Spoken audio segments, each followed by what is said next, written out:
You remember your first kiss. You remember your first day at school. Maybe even remember the sound of your childhood home. But here's the truth. Those memories might not be real. And this is why you remember the past wrong.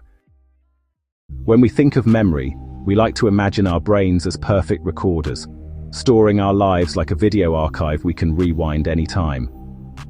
But memory doesn't work that way. In reality, it's not a recording, it's a reconstruction.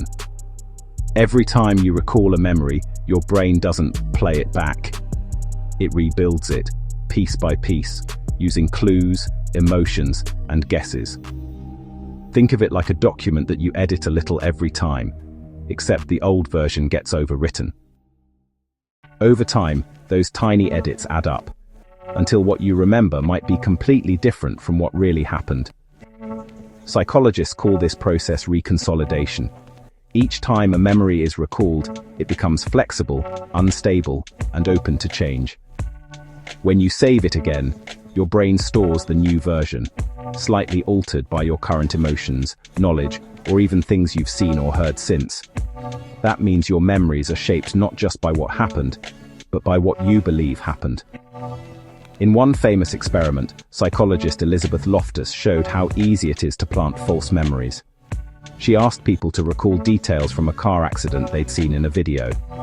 When she changed a single word in the question, asking how fast the cars smashed versus bumped into each other, their memories changed. Those who heard smashed remembered broken glass that didn't exist. One word was enough to rewrite the past.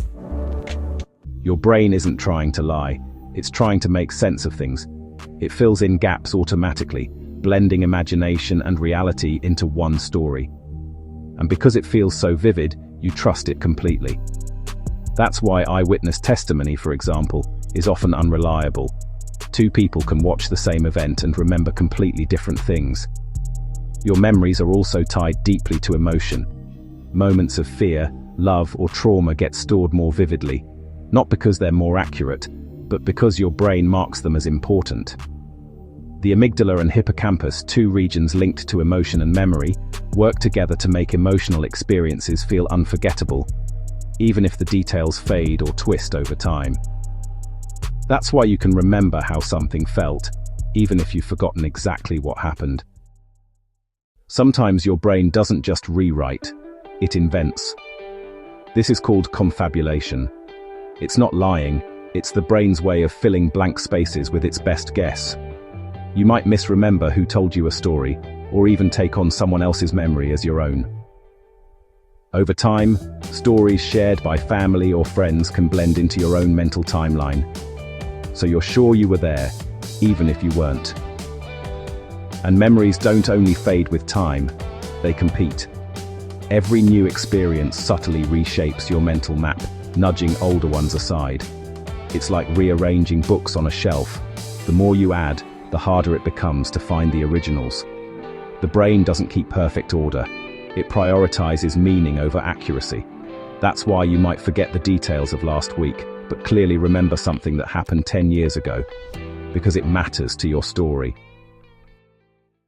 So if memories can change, what's even real? Are we just walking collections of edited stories? In a way, yes. Memory is less about preserving the truth, and more about building your identity.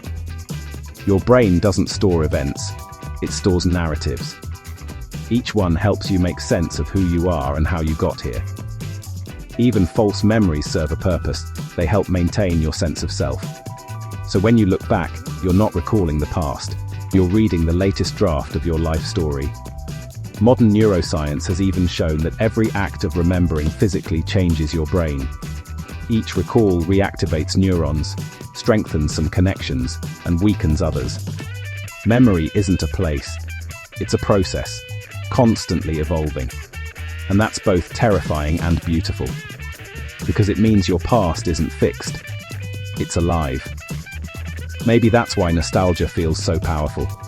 It's not about remembering accurately, it's about reconnecting emotionally. When you look back on childhood, you're not remembering how it was, you're remembering what it meant. The smiles might have been smaller, the colors less vivid, but your brain paints them brighter each time. Not to deceive you, but to comfort you. So next time you argue about who said what, or how something really happened, remember, memory isn't truth, it's storytelling, and you're both the narrator and the unreliable witness. The past isn't gone, it's just rewritten every time you look back. And this is why you remember the past wrong.